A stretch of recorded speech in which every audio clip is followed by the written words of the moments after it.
evening, everyone, and thank you all for joining us tonight. Before we get started, I would like to thank the Friends of the Library for helping to make tonight's program possible. Without their support, much of the programs that we hold would not be possible.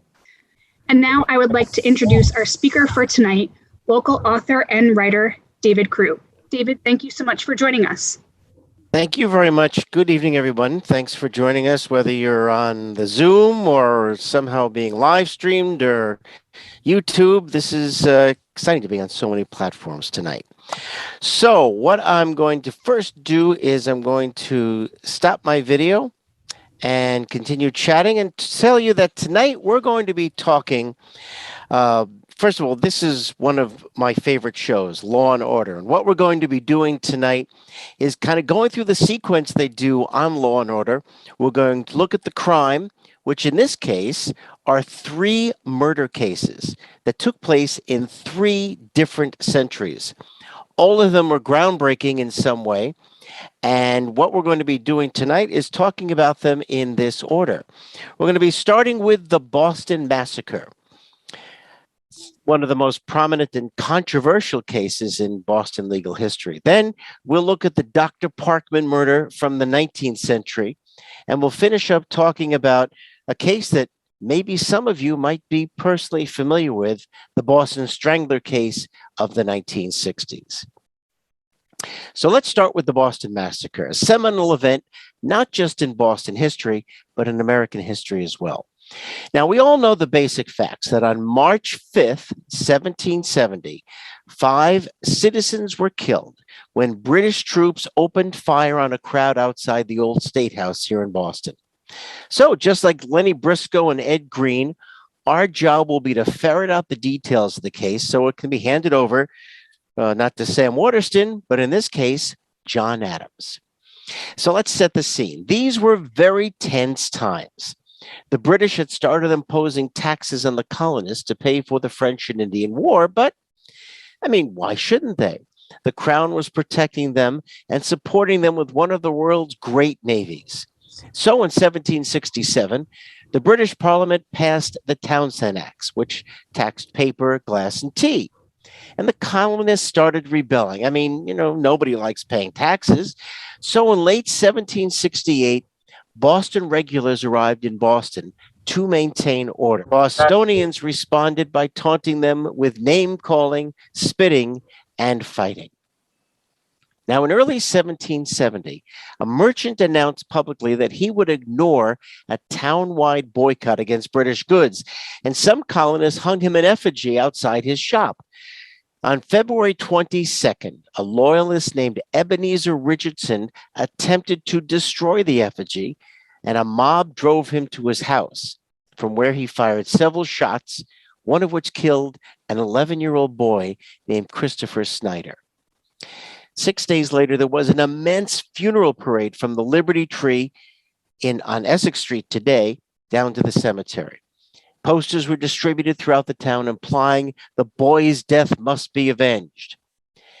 4 days after the funeral, a British soldier named Thomas Walker entered John Gray's rope walk in Dock Square looking for work. And this was common.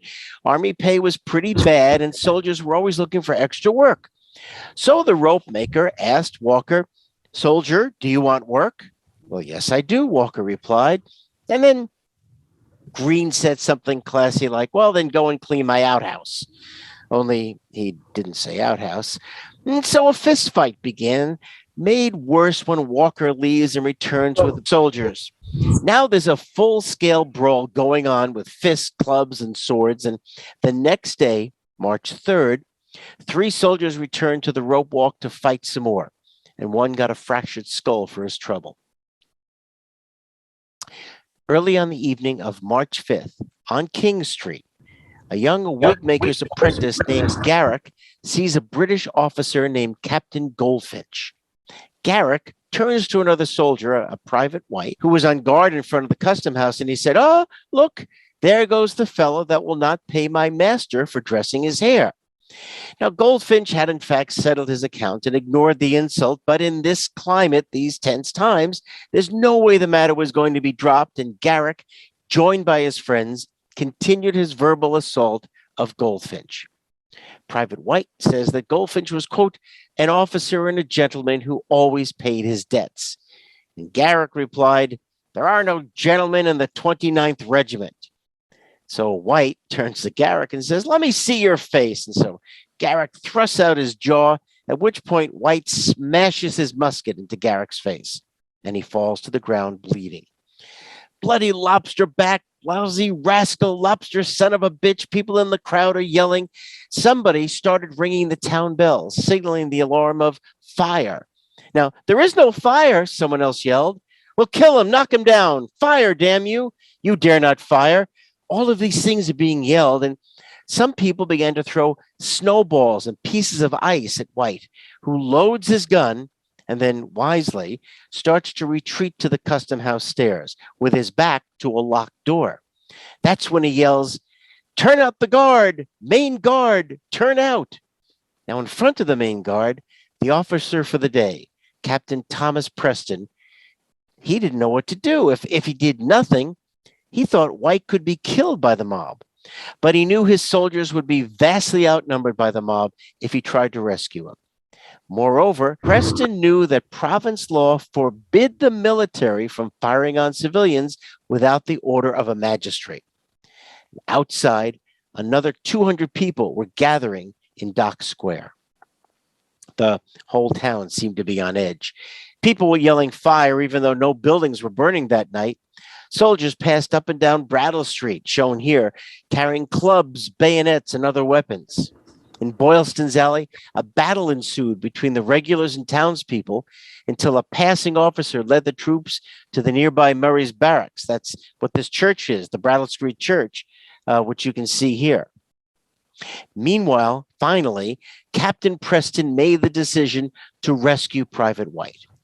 Turn out, damn your bloods, turn out, he barked at his men. They meet up with Private White at the custom house stairs and load their muskets as the crowd, now figured to be somewhere between 300 to 400 people, formed a semicircle. And they're throwing chunks of coal and snowballs and oyster shells and sticks at the soldiers. And Preston is shouting at them to please disperse. And just then, 47-year-old Crispus Attucks, wielding a club, moved forward and grabbed one of the soldiers' bayonets and knocked him to the ground. The soldier rose, shouting, quote, damn you, fire, and fired one shot in the direction of the crowd. Now, nobody seems to have been hit by that first shot, and the crowd pulled away from the troops. And then there was a pause.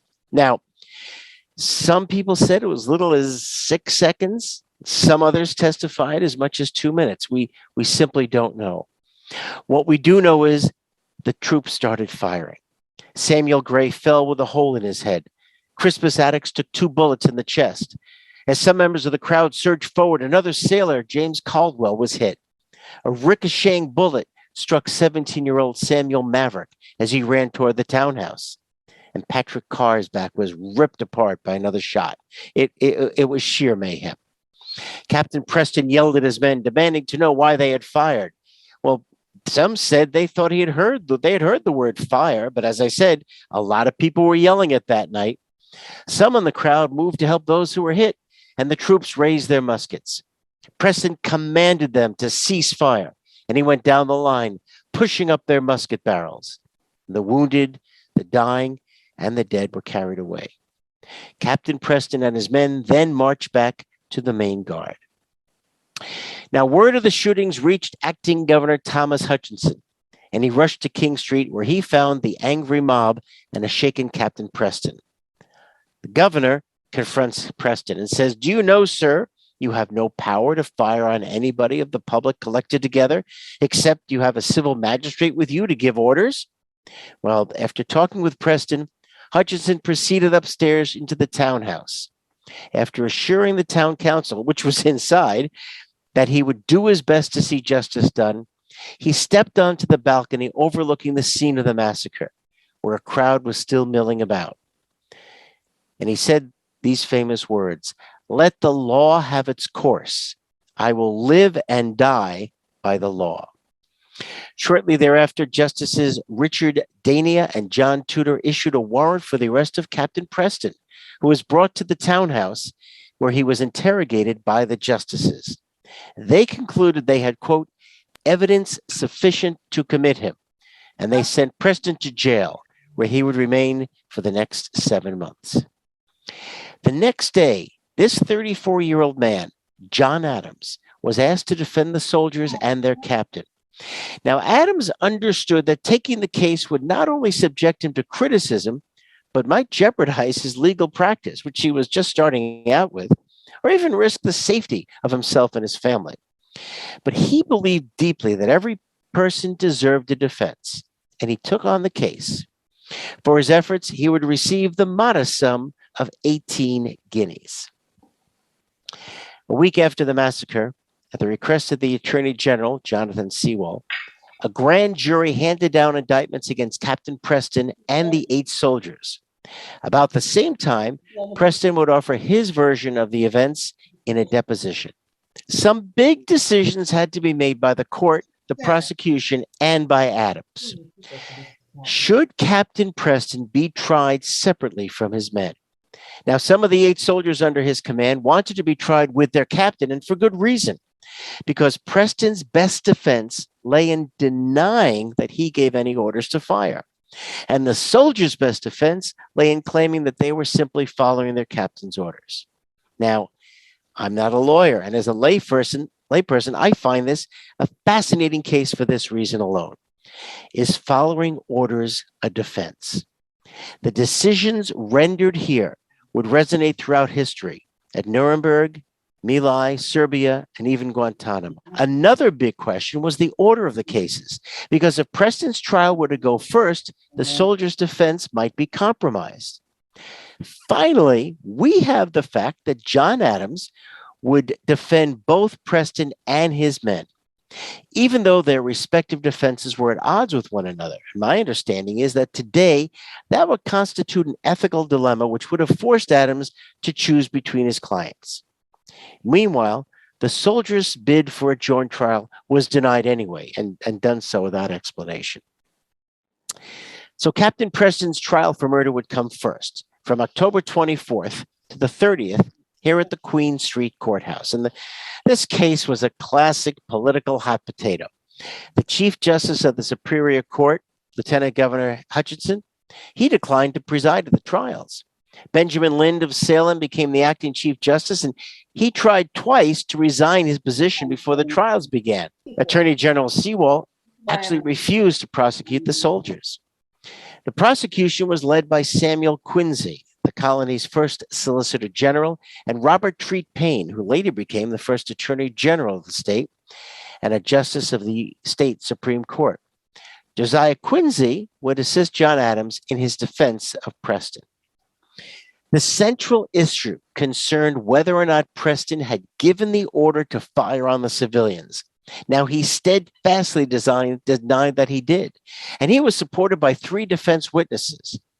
But 4 witnesses for the prosecution swore that he did. As an example, eyewitness Daniel Califf testified, quote, "I heard one of the guns rattle. I turned about and looked and heard the officer who stood on the right in a line with the soldiers give the word fire twice. I looked at the officer in the face when he gave the word and saw his mouth. I saw his face plain. The moon shone on it." Now, there is no transcript of this trial. Nothing survived, but Preston likely defended himself as he did in his deposition, which we do have copies of, when he vigorously denied giving any orders to shoot. John Adams evidently succeeded in creating doubts in the minds of jurors as to whether Preston ever gave the order to fire.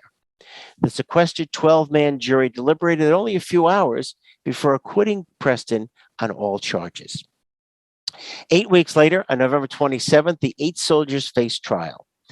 There is a transcript of that trial, formerly called Rex v. Weems et al., and it survived.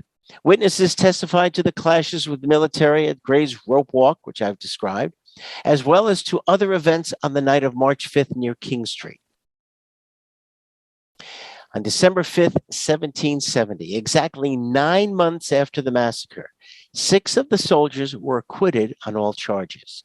2, Montgomery and Kilroy, were convicted of manslaughter because it was ruled there was proof that they fired into the crowd. At their sentencing on December 14th, they pleaded the benefit of clergy to reduce their punishments to branding. And the court accepted their plea, and their right thumbs were branded before the two men were sent back to England. Later that month, Captain Preston would sail for England, but not before receiving 200 pounds in compensation for his troubles relating to the massacre and the trial. Now, how the 5 victims of the massacre were viewed depended on where you stood, of course. Loyalists saw them as thugs and ruffians, but patriots made them into martyrs for the cause of American independence, not just here in Boston, but throughout the British colonies. And the case catapulted John Adams into the public eye, and he would later serve as our second president.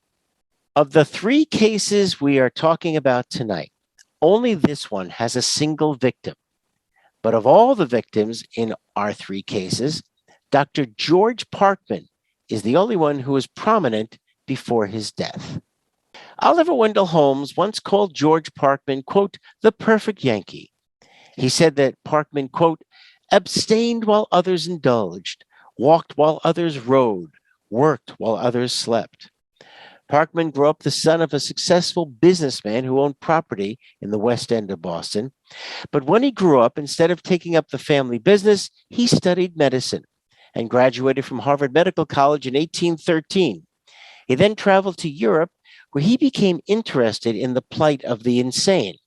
This would turn out to be an ironic choice. And here's a cool fact about Parkman I learned. He returned to America from Europe on board the USS Constitution. Back in Boston in 1813, with the War of 1812 still on, Parkman enlisted and received a commission as surgeon in the Massachusetts militia. At the same time, he was also a physician to the poor. His experience in Europe taught Parkman that psychiatric institutions should reflect a residence-like setting, where patients could enjoy hobbies and socializing and participating in household chores.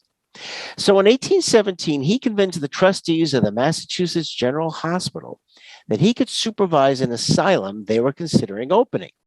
And that same year, he offered to raise $16,000 for construction. Now, Parkman thought he was a cinch to be named head of what would be called the McLean's Hospital. But the trustees gave the position to someone else because they were concerned how it would look if Parkman was given an appointment that he himself had endowed.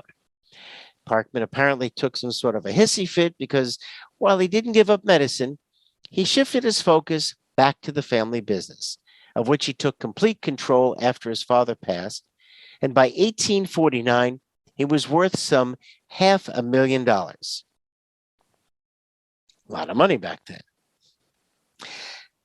This is John White Webster, who was born in Boston in 1793 and was, like Parkman, another rich and well-connected Bostonian.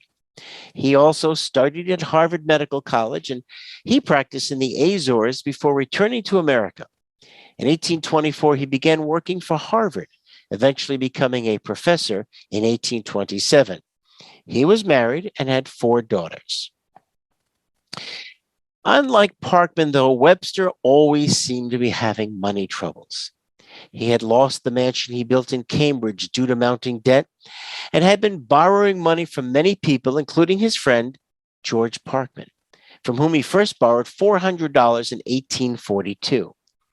Now, 5 years later, he still hadn't repaid that loan. So he gave Parkman a note for $2,432, not only to cover the unpaid balance, but to borrow even more money. Now, for collateral, he used in part a cabinet of minerals that he owned. Now, a year later, in 1848, he borrows another $1,200 from a guy named Robert Gould Shaw. Yeah, the father of that Robert Gould Shaw. I'm telling you, these guys all hung out with Boston's elite.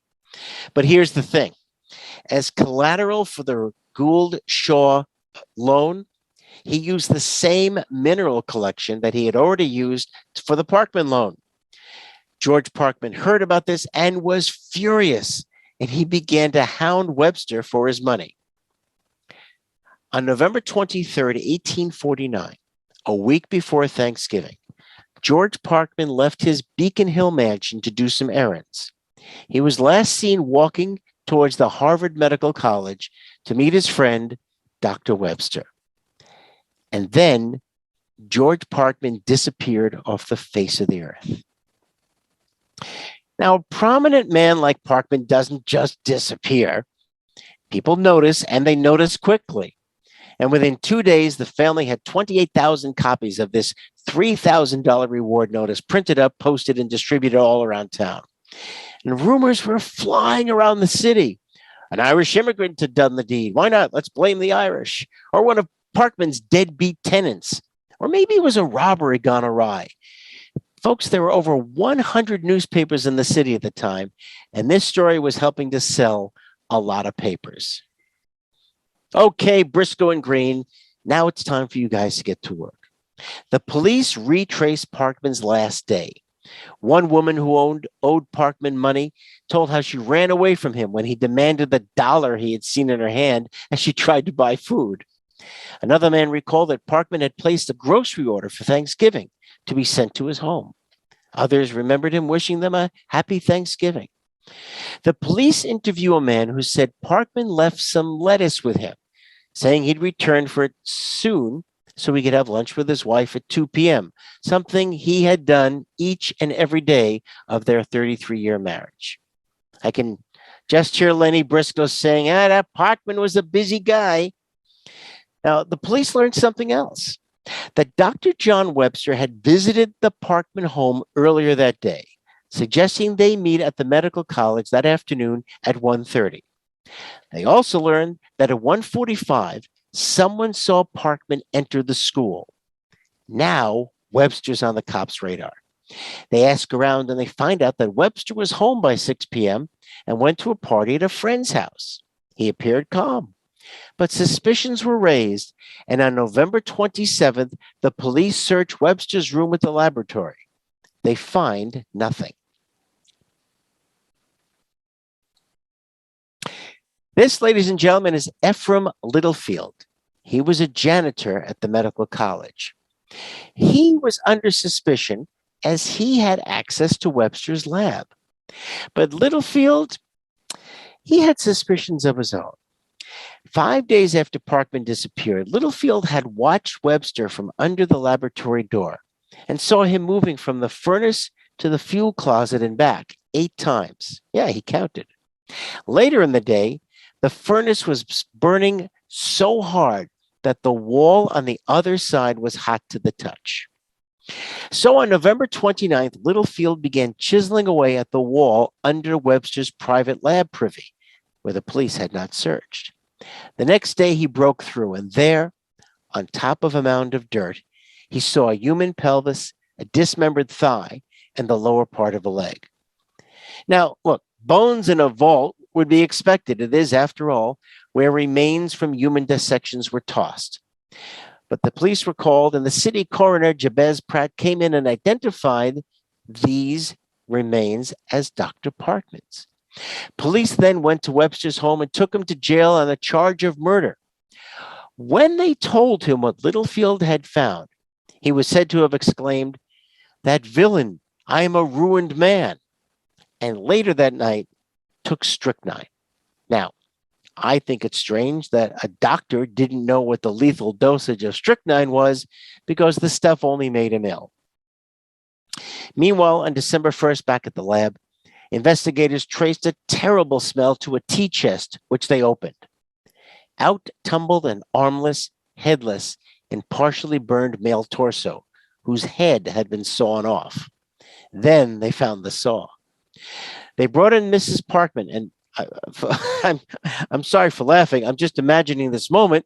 They bring Mrs. Parkman in, they show her the torso, and she identified it as her husband's. The coroner had already estimated the man's height to be 5'10", an exact match to George Parkman. And now the evidence against Webster seems overwhelming. But the Brahmins of Boston, bless their hearts, they were loath to believe that one of their own had done this awful deed. Longfellow's second wife, the former Frances Appleton, said, "Of course we cannot believe Dr. Webster guilty, bad as the evidence looks. Many suspect the janitor, who was known to be a bad man and wished for the reward offered for Dr. Parkman's body. Nevertheless, on January 26, 1850, a grand jury returned a true bill that indicted Webster for the murder of George Parkman. Despite some Brahmin reluctance to believe his guilt, both Daniel Webster and Rufus Choate declined to serve as his counsel. It fell to Harvard graduate Edward Sawyer, who had handled Webster's financial matters but was inexperienced in criminal law, to become the accuser's lead counsel. And this would be a fatal decision by Webster. Some have called the Parkman murder the O.J. Simpson trial of the 19th century. One researcher summed it up by saying, quote, "It had everything a good murder story needs: a rich, well-known victim, a well-respected suspect, gruesome evidence, and a possible underdog hero." And like the O.J. Simpson trial, the public was consumed with every detail. Over 60,000 people would see at least part of the trial, as did reporters from as far away as London, Paris, and Berlin. On the first day of the trial, Webster pleaded not guilty, and it took only an hour to impanel a jury of 12 men. The trial began on March 19, 1850, with Chief Justice Lemuel Shaw of the Massachusetts Supreme Judicial Court presiding. Leading the prosecution was the Attorney General, John Clifford. He would later serve as the state's governor. The trial proceeded. The jury visits the scene of the crime, even entering the privy pit. Back in the courtroom, the prosecution had the coroner explain what was needed to burn a corpse and the odor it would produce. Then they had an anatomy professor explain how his department's dissection specimens differed from the body found in the privy. The defense tried to create doubt that the body was Parkman's and questioned whether the wound on his body had killed him, as there was little blood near it. On the third day, Oliver Wendell Holmes Sr., who was the dean of the Harvard Medical College, testified his belief that the body had been dismembered by somebody with a deep knowledge of dissection and anatomy, that a wound between the ribs would not necessarily cause a large amount of blood loss, and that the corpse's build was not dissimilar, his words, to that of George Parkman. Dr. Jeffries Wyman, he took the stand and showed how the bones found in the privy fit together. And this is Dr. Nathan Keep. He was George Parkman's dentist, and he was partnered, by the way, with a fellow named Dr. William Thomas Morton, the dentist who had a practice in Scully Square, where they first used ether in the practice of dentistry. But that's another talk for another night. Anyway, on the stand, Keep burst into tears as he showed how the loose teeth from the furnace fit into his plates. Composing himself, he showed through an inscription that the mold had been made specifically for Parkman. And this, ladies and gentlemen, is the very first time that dental evidence was used in a trial.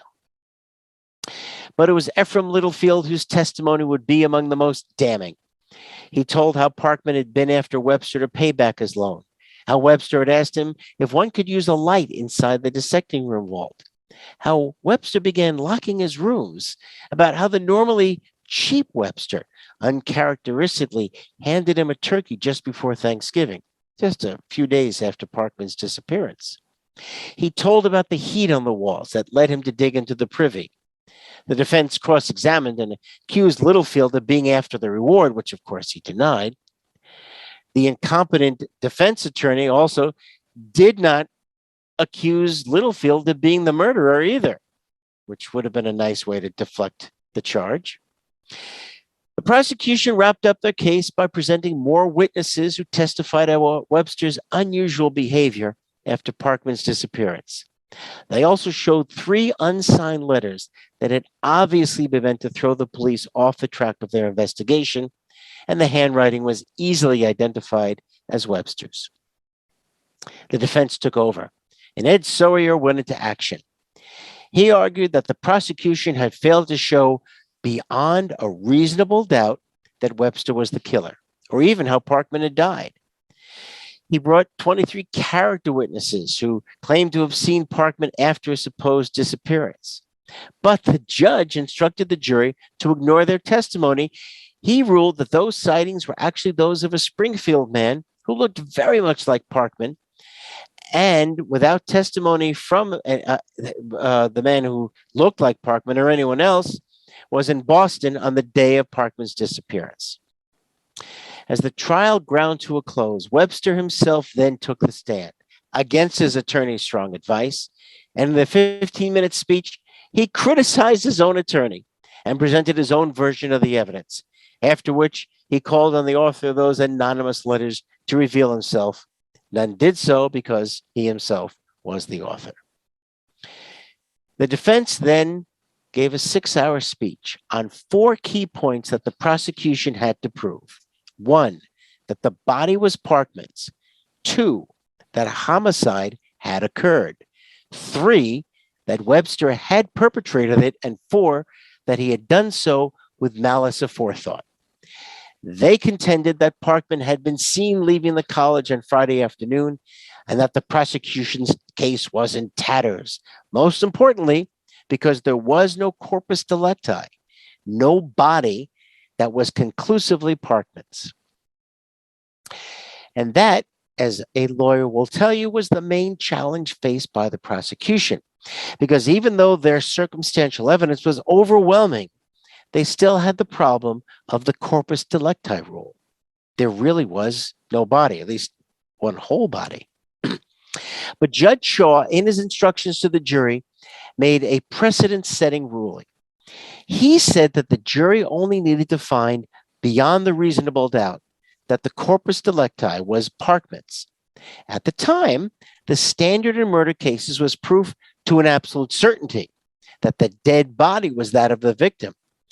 But Shaw said in part, quote, "It sometimes happens, however, that it cannot be found, where the proof of death is clear. Sometimes, as in the case of a murder at sea, the body is thrown overboard on a stormy night. Because the body is not found, can anybody deny that the author of that crime is a murderer?"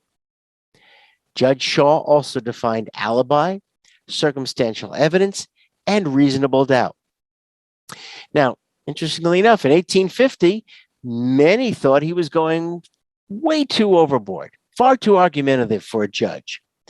But those words, called the Webster charge, are still quoted in courtrooms today. And it took the jury less than 3 hours to convict Dr. Webster.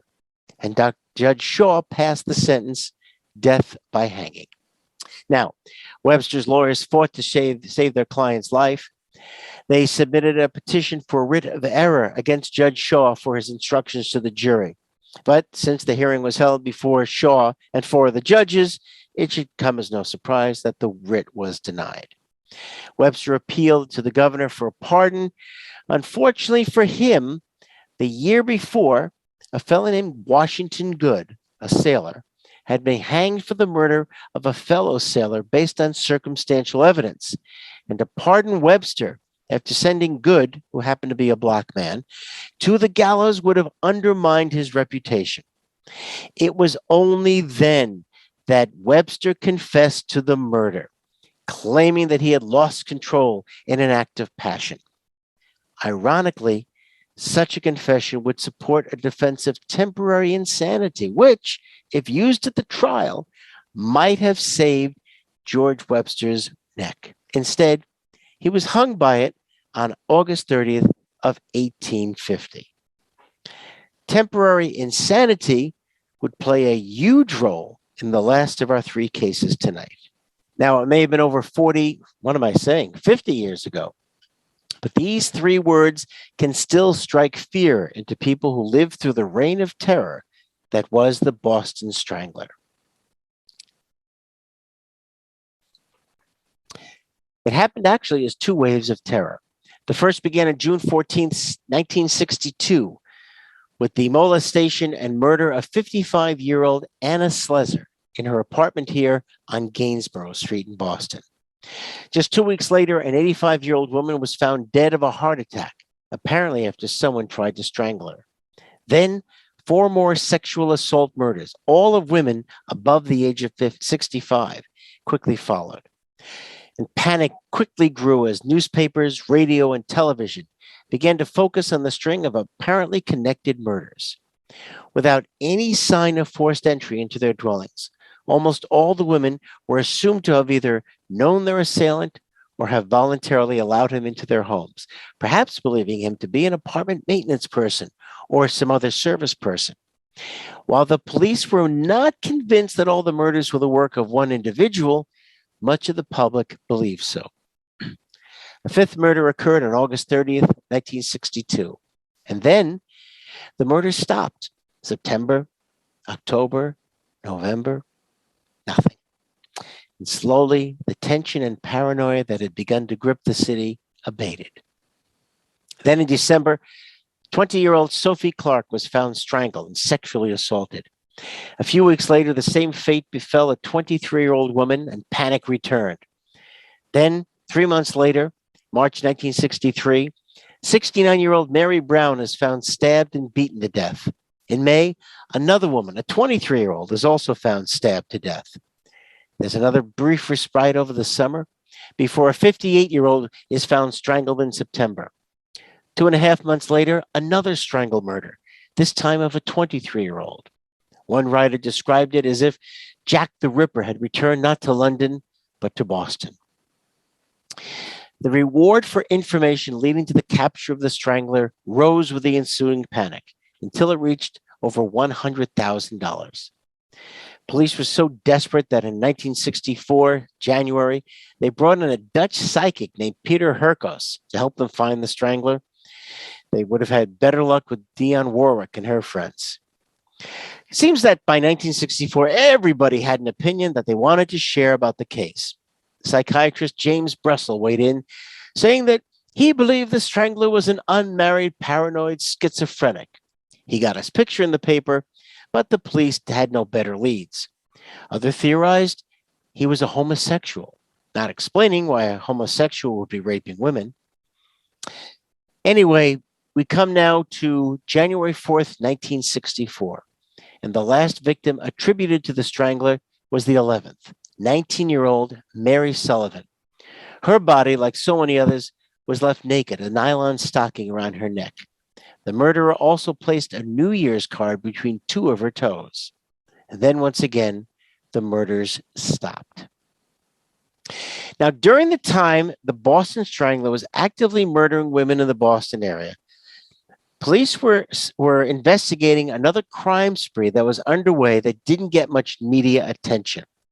All over southern New England, the Green Man, who got his nickname because he always wore dark green work pants, was apparently raping hundreds of women after slipping into their apartments, tying them up. On October 27th, a young woman was attacked in her home by a man who gained entrance by pretending to be a detective. He pinned her down on the bed and threatened her with a knife. "Not a sound, or I'll kill you," he told her. After tying her hand and foot and molesting her, he inexplicably made off, simply saying, "I'm sorry." When she freed herself, the woman called the police, who linked the Green Man to Albert DeSalvo, a convicted sex offender who had 4 years earlier served a year in jail for rape. They arrest the 33-year-old married man who had 2 children. Now, DeSalvo's childhood was horrible. His father was a violent, wife-beating alcoholic who used to bring prostitutes home and force his children to watch his sexual activities. Albert and his sisters were forced to steal to survive. Their father taught them shoplifting, robbery, as well as breaking and entering. At the age of 10, Albert started prostituting himself to the homosexuals in the area, and at 12, he was sent to a reformatory. He joined the Army in 1948, turned his life around a bit, won the U.S. Army middleweight boxing championship, married a German girl whom he brought back to the United States. But posted at Fort Dix, he was later charged with a sex offense that involved the molestation of a 9-year-old girl. But the charges were dropped when the parents refused to proceed with the case, and he was later honorably discharged. The police had DeSalvo sent to the hospital at Bridgewater State for observation, where he became something of a braggart to the other patients, apparently boasting about his sexual exploits. Then he allegedly confessed to his cellmate, a murder suspect named George Nasser, that he, Albert DeSalvo, was in fact the Boston Strangler. With a reward sitting out there for information leading to the Strangler's arrest, Nasser contacted his lawyer, whom he persuaded to meet DeSalvo. And you all probably know the lawyer's name was F. Lee Bailey. Albert DeSalvo admitted to Bailey that he was the Strangler, confessing not only to the 11 murders police had attributed to him, but to 2 others as well. He provided many chilling details of the deaths. Bailey contacted police who had a problem. While DeSalvo's detailed descriptions of the case were almost flawless, they had no physical evidence to try him. They decided to have the Assistant Attorney General, a fellow named John Bottomley, interrogate DeSalvo. Bottomley reported that DeSalvo possessed details about the murders not available by reading the newspapers. And now a legal battle begins that would make F. Lee Bailey a legal star. Because if Bottomley determines that DeSalvo was telling the truth, that he was the Strangler, then Bailey would ask psychiatrists to rule on whether DeSalvo was insane. If they said he was insane, then DeSalvo would make a formal declaration of his guilt. But if they said he was sane, there would be no confession, at which point proceedings against DeSalvo would stop because there was no physical evidence against him. The psychiatrist ruled that DeSalvo was insane, but the prosecutors refused to accept that the confession could be made under the protection of his insanity. So, if convicted of even one Strangler murder, Albert DeSalvo would die. So Bailey comes up with a brilliant maneuver to keep his client from the electric chair. DeSalvo would not stand trial for the Strangler murders. Remember, there's no evidence other than his confession, but he would stand trial for the Green Man case, which meant that he could bring in psychiatrists to testify to Albert's insanity, thereby allowing him to be declared legally insane and therefore not guilty by reason of insanity for any crimes committed, in this case, the Strangler murders. In 1967, Albert DeSalvo went on trial for the Green Man case, pleading insanity. He is instead found guilty and sent back to Bridgewater Hospital, but just 5 weeks later, he and 2 other inmates escape from Bridgewater. The police launch a massive manhunt. While the other 2 men are quickly found, it took 2 more days for DeSalvo to give himself up, and he's taken back into police custody. The police, unbelievably, allow him to give a brief news conference. Why not? In which he says, quote, "I didn't bother anybody," unquote.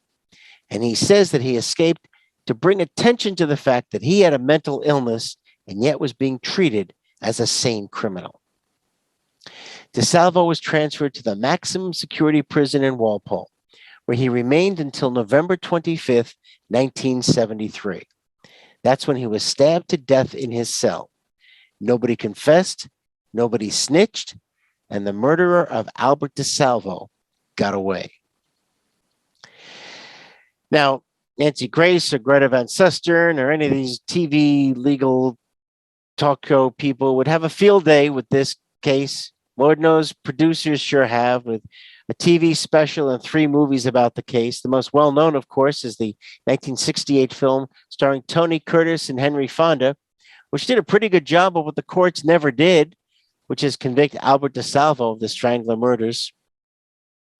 Some people, however, question whether DeSalvo was indeed the Boston Strangler. Susan Kelly, author of The Boston Stranglers, plural, believes DeSalvo fabricated the entire story. And while she concedes that his confession was accurate on many details, she says, quote, "The newspapers were an excellent source of information, and it's very interesting that the details that Albert got wrong in his confession were identical to the details the newspapers got all wrong." And Kelly thinks several different people perpetrated the murders. Robert Ressler is a criminologist, and he's a former profiler for the FBI. He's the guy who coined the term serial killer. Among the many cases Ressler worked on was the Jeffrey Dahmer case. Ressler also believes it's unlikely that one person is responsible for all those murders. Quote, "You're putting together so many different patterns here that it's inconceivable behaviorally that all these could fit one individual." In 2000, attorney Elaine Whitfield Sharp took up the case of the DeSalvo family and the family of Mary Sullivan, who had been identified as the strangler's final victim. She helped organize the exhumations of both Sullivan and DeSalvo, which supposedly revealed that DNA evidence found on Sullivan did not match DeSalvo. James Starrs, professor of forensic science at GW University, told a news conference that DNA evidence could not associate DeSalvo with the murder. That DNA and other forensic evidence were used to make the case that DeSalvo was not her killer by Casey Sherman, who happens to be Mary Sullivan's nephew, in his book, A Rose for Mary. For example, DeSalvo confessed to raping Sullivan, yet the forensic investigation, performed in 1964, before obviously more precise methods of identification were developed, revealed no evidence of sexual activity. There are also suggestions from DeSalvo that he was covering up for another man, the real killer, whom some believe was George Nassar, DeSalvo's cellmate at Bridgewater, to whom DeSalvo supposedly confessed. So why would DeSalvo admit to the crimes? The DeSalvo and Sullivan families said back then that he had hoped to secure a book and a film deal. At this point, perhaps we should change the name of the show from Law and Order Boston to CSI Boston, because remarkably precise tools, not available even a few years ago to Ms. Sharp and her private effort, have been applied to the case by the state, allowing law enforcement to provide us with some certainty about at least one of the crimes attributed to Albert DeSalvo. In 2013, the remains of DeSalvo were unearthed again from his grave here in Peabody, and his DNA compared to that found at the scene of Mary Sullivan's murder by a reputable, nationally known lab, and they matched, which allowed Attorney General Martha Coakley to say publicly, quote, "This leaves no doubt that Albert DeSalvo was responsible for the brutal murder of Mary Sullivan, and most likely that he was responsible for the horrific murders of the other women he confessed to killing." Neither the Sherman family or Whitfield Sharp are contesting the results, although Sharp has issues with the method police used to collect DeSalvo's family DNA. They still do not disagree at the highest level with the results. 3 murders, 3 separate centuries, all 3 still in their own way, shrouded in controversy. Ladies and gentlemen, thank you very much for joining us tonight. I'm going to turn back on my video and ask our host to come back, and I think we're going to take some questions. Very good. Thank you all. So if you have any questions, please put them in the chat. Now we'll make sure that David is able to get them. I do have a couple from our streaming services. What was your favorite case to research out of the 3 that you talked about tonight? It's the case I knew the least about, which was the Parkman murder. I'd heard, everybody studies the colonial history and the Revolutionary War. And of course, we've all heard of the Strangler murders. I'd heard George Parkman's name, and the more I dove into it, the more fascinated I became, especially with the idea that all these Brahmins, they just refused to believe that one of their own could have done this horrific crime. And even after some of the evidence, I love Francis Appleton. Bad as the evidence looked, we still cannot believe it. It's probably the janitor. That was just great. That was precious. And then somebody had asked, are there any other cases that you would like to cover or delve into more? One of them actually is in 1972, there was a fire at the Vendome Hotel in Boston. It was being refurbished. It was going to be turned into condominiums. There was a fire. 9 firefighters were killed that day when a section of the hotel collapsed taking these brave men with it. There's always been chatter, and I know some people, specifically someone who was a newsman at the time, who believed that it was arson. The fire department did its investigation. They concluded that the fire was of an accidental nature. It was some workmen who left some equipment running, but there's always been this suspicion that it was how is it my father-in-law from Charlestown puts it, a successful fire, and which again would make it murder. And it's been, golly, this next year will be 50 years since the Vendôme tragedy. But it's one of those, things that there are these little hints, little accusations out there, and that would be a fascinating case to dive into. And then what about the cases that you researched? Was there one thing that really took you by surprise or that you weren't expecting, a turn or a twist? Yeah, the idea that Webster, first of all, no, they don't want to believe he's guilty. All these Brahmins, nobody wants to take the case, so he puts his accountant. It's you're on trial for murder, and you're putting your accountant as your lead defense attorney. And the idea that if they had pled insanity, he might have at least gotten life or found his way maybe to McLean's, which would have been the irony of ironies, the very place that had been started by the man he had killed. That's the part that just, history is just filled with, tragic ironies like that. And I think questions, that's all I had. If there's anybody. I don't see anything else in the chat window. Boy, I want to thank everybody for showing up tonight, whatever your platform. Oh, wait a minute. Thinking of the Gardner Museum art theft, another huge Boston crime. How would you compare the change of investigative methods? Well, given that we still don't know where those paintings are, but we certainly know who the murderers were, at least the Dr. George Parkman's murderer was. The Gardner Museum, since it wasn't a murder, it's such a different case. I have a friend who's got some very interesting theories about it. He's been studying the Gardner heist for years. It's a different type of case, so it's hard to say. I don't know if DNA was ever collected at the Gardner. That was 93. I just think it's such a different case. It's hard to say. But thank you, Vivian, for the question. Thank you all so much for coming tonight. I appreciate everyone's attendance. Oh, applause. Thank you. That's what I miss, doing it by Zoom, not hearing the applause. But thank you. Yes, and thank you very much, David, for this fascinating presentation. Thank you. I appreciate it. Some of our most notorious cases. And thank you all for attending.